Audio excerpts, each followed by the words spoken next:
So here we are at Adult Education in the Community News Point run by Citizens Eye. I'm John Costa, the editor, and I'm here with Courtney Yates. How are you? I'm okay, thanks. How are you? Not too bad. Now, why are we interviewing you today?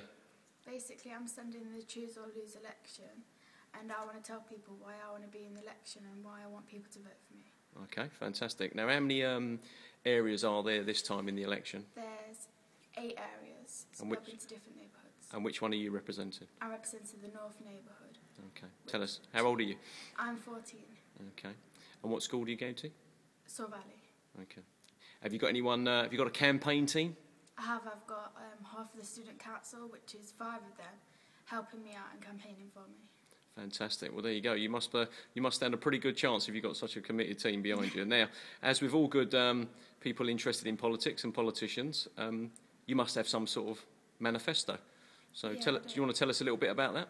I basically want to change the stereotype perception of young people as rude and unapproachable individuals. I also want to tackle the problem of problems with young people's facilities like youth clubs and parks. I want to tidy up the environment, and I want to listen to young people's views and opinions and make sure they're heard and that they get a decision in things that involve them. That sounds really good. Now, one of the things that you mentioned to me before we were kind of warming up, if you like, for this interview, you were talking about improving communications of information to young people as well. Do you think that's really important? I think it is really important because young people should know what's going on and what's involved in them, and they should be involved in that process. Why do you think people in society now still have a very poor sort of perception of young people?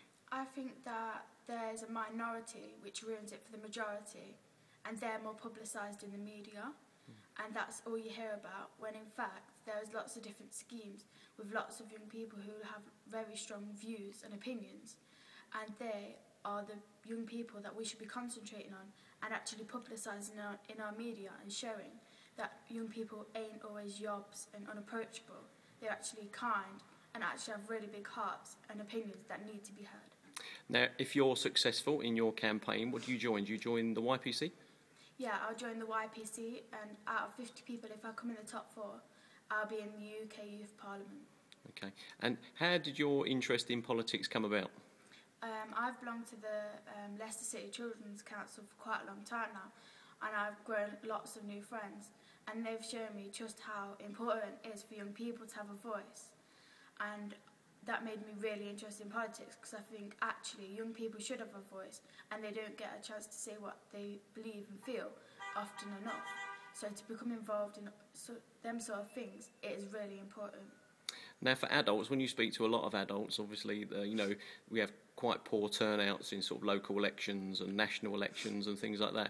Do you think being involved in politics as a young person has kind of made you realise that you ultimately can change things, but you've got to kind of get stuck in and have a go? Yeah, I think it is, and I think that if more young people get involved in stuff like that, when it comes to when they're older, more people will be voting and more people will see what a difference one vote makes. Okay, so tell us when the elections are. The elections are the 26th of March to the 29th of March. And who can vote? Anyone who's aged 13 to 19, and if you're in the North Neighbourhood, which is Rushmead, Latimer and Belgrave, you can vote in any polling station, which is the majority of secondary schools and youth clubs. You can also vote at Town Hall, and there you can vote for any neighbourhood you like. You can vote on voting cards by ticking the person's face, or you can take the card with you, scratch off the code and vote on the internet, but you can't do both, otherwise it'll be a wasted vote. Can you find you on Facebook or anything about your manifesto? Yeah, I have a Facebook page called Choose or Lose Elections, Vote Courtney Yates. And if you go on there, there's updates about the election, my manifesto, what I believe in, and my main areas that I'll be concentrating on. Courtney, can Citizens Eye wish you the very best of luck?